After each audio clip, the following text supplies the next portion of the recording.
Nuzvid police స్టేషన్లో మాజీ శాసనసభ్యులు షేక్ ముస్తఫా గారి మీద, వారి కుటుంబ సభ్యుల మీద, వారితో పాటు వ్యాపారం చేస్తున్నటువంటి వారి మీద అక్రమంగా అన్యాయంగా ఒక కేసు రిజిస్టర్ చేశారు. దానితో పాటు కొంతమందిని అరెస్ట్ చేసి కోర్టులో ప్రొడ్యూస్ చేశారు నూజివీడు న్యాయస్థానంలో. దీని మీద పెద్ద ఎత్తున ఎల్లో మీడియా, ముఖ్యంగా ఈనాడు, ఆంధ్రజ్యోతి, ఈనాడు అయితే ఫ్రంట్ పేజీలో రాసేసింది, ఆంధ్రజ్యోతి లోపల పేజీలో రాసింది. ఇప్పుడు ముస్తఫా ఆయన కుటుంబ సభ్యులు కిడ్నాప్ చేశారని దాని మీద చాలా కేసులు కూడా పెట్టారు. ఎక్స్టార్షన్ పెట్టినట్టుగా తెలుస్తుంది. ఇంకా పూర్తిగా ఎఫ్ఐఆర్ వివరాలు తెలియదు, ఎందుకంటే పోలీసులు చాలా జాగ్రత్తగా ఎఫ్ఐఆర్ ఇంతవరకు అప్లోడ్ చేయలే. నిందితులు కూడా ఎఫ్ఐఆర్ ఇవ్వాల, అడ్వకేట్స్ వెళ్ళారు, వాళ్ళకు కూడా ఇవ్వకోకుండా తప్పించుకునేటటువంటి ప్రయత్నం చేస్తున్నారు. దీనిలో అసలు జరిగింది ఏంటి, ఎందుకు ఈ కేసు పెట్టారు అనేది వివరణ ఇవ్వవలసినటువంటి బాధ్యత వైఎస్ఆర్ కాంగ్రెస్ పార్టీకి ఉన్నది. ఎందుకంటే మీ అందరికీ తెలుసు, ముస్తఫా గారు 2 సార్లు గుంటూరు 1 నుంచి శాసనసభ్యుడిగా ఎన్నికయ్యారు. ఆయన బేసికల్గా వ్యాపారస్తుడు, పొగాకు వ్యాపారం చేసేటటువంటి వ్యక్తి. ఇప్పటి నుంచి కాదు, చాలా సంవత్సరాల నుంచి ఆయన పొగాకు వ్యాపారం చేస్తున్నాడు. వ్యాపారంలో ఉన్నటువంటి ఈ విషయాన్ని క్రిమినల్ కేసు వరకు నడిపించేటటువంటి ప్రయత్నం తెలుగుదేశం వారు చేస్తున్నారు. ఇది చాలా దురదృష్టకరమైనటువంటి పరిణామం. అసలు సంగతి ఏమిటంటే, ఇది కిడ్నాప్ అన్నారు, వెంటనే డబ్బులు ఇవ్వకపోతే నీ కొడుకు నీకు దక్కడని బెదిరించాడంట.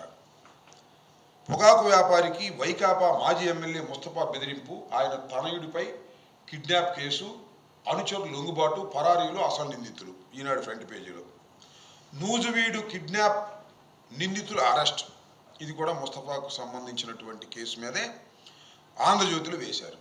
అంటే ఎల్లో మీడియా ఎవరినైనా, ఎవరు వైఎస్ఆర్ కాంగ్రెస్ పార్టీకి చెందినటువంటి వ్యక్తులు ఉన్న అవకాశం ఉంటే కేసు పెట్టేయటం, లోపల పెట్టేయటం, ఆ విధంగా భయభ్రాంతులకు గురి చేయాలనేటువంటి ఒక విష ప్రయత్నం కూటమి ప్రభుత్వం అధికారంలో వచ్చిన దగ్గర నుంచి ఇవాళ వరకు జరుగుతూనే ఉంది.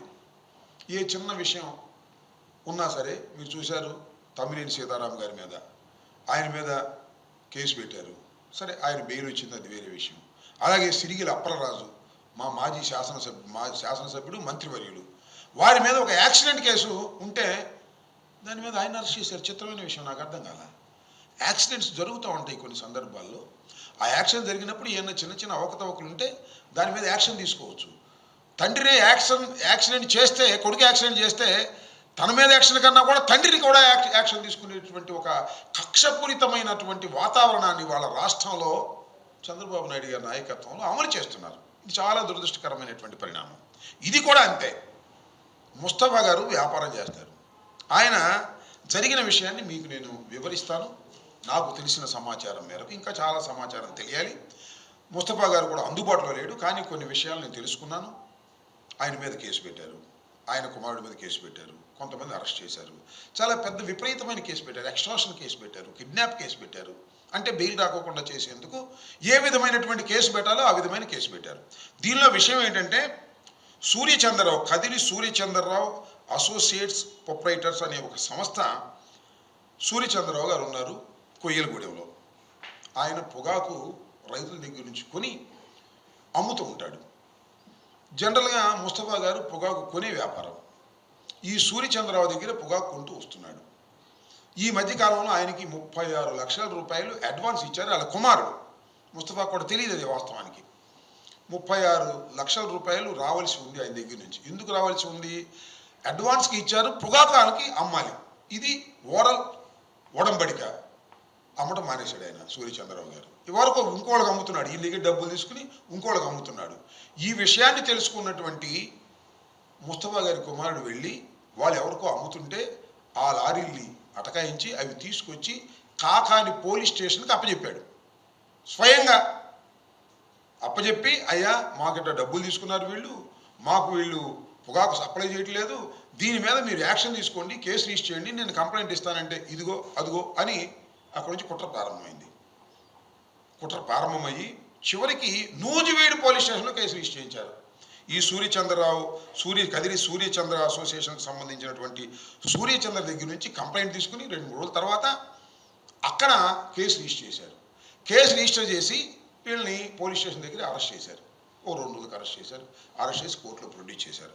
అయితే ఇక్కడ మనం కొద్దిగా ఆలోచించవలసిన అంశం ఏంటంటే, వార్తలు చదివితే మనకు క్లియర్గా అర్థమవుతాయి. మరి ఈనాడు వారు ఒక రకంగా రాస్తాడు. ఏం రాస్తాడు చూడండి, అది కూడా మీకు వినిపిస్తాను. నూజివీడు పోలీసులు అక్కడి స్టేషన్ సిబ్బందికి సమాచారం ఇచ్చారు. ఎవరికి? వెంటనే ఏది పెదకాకాని పోలీస్ స్టేషన్లోనే ఇది జరిగిందని, ఆ ప్రాంతంలోనే ఈ గిడ్డంగులు ఉన్నాయి కాబట్టి అక్కడే ఉండి ఉంటారు నిందితులు అనేటువంటి ఉద్దేశంతో, అలాగే బాధితులు కూడా అక్కడే ఉండి ఉంటారు, కిడ్నాప్ చేసి ఉంటారనేటువంటి ఉద్దేశంతో నూజివీడు పోలీసులు ఇక్కడ కాకాని పోలీస్ స్టేషన్కి ఫోన్ చేశారని సమాచారం ఇచ్చారు. వెంటనే వారు ముస్తఫాకు ఫోన్ చేశారు. సూర్యచంద్రరావు మీకు డబ్బులు ఇవ్వాల్సి ఉంటే చట్టపరంగా తేల్చుకోండి. డబ్బులు ఇవ్వాల్సిన మన నిజమేను, అదేదో ఉంటే చట్టపరంగా మీరు తేల్చుకోండి.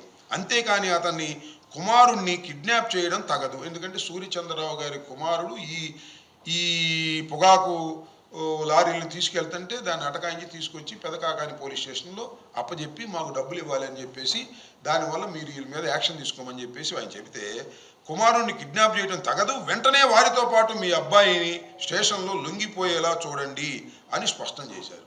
ముస్తఫా గారు చెప్పారంట పోలీసులు, అయ్యా మీరు తగదు, ఇలా డబ్బులు ఇవ్వాల్సి వస్తే మీరు ఈ రకంగా కిడ్నాప్ చేయడం తప్పు, మీరు వెంటనే లొంగిపోండి అని చెప్పారంట. మరి ఎందుకు వెళ్ళలేదు కిడ్నాప్ స్థలానికి నాకు అర్థం కాల. ఫోన్ చేసి లొంగిపోమన్నారంట. లొంగిపోతే ఏం జరిగింది? మంగళవారం తెల్లవారుజామున వారి బాధితులు వెంటబెట్టుకొని వచ్చి కిడ్నాపర్ల ముఠా పెదకాకాలను లొంగిపోయింది. ఈ పెదకాకాలలో ఉన్న పోలీస్ స్టేషన్లోకి కిడ్నాపర్ల ముఠా అంటే ముస్తఫాకు సంబంధించినటువంటి అనుచరులు, వారి కుమారుడికి సంబంధించిన వారు వచ్చి నిందితులు వచ్చి బాధితులతో పాటు లొంగిపోయారంట. ఇది ఈనాడు వర్షం.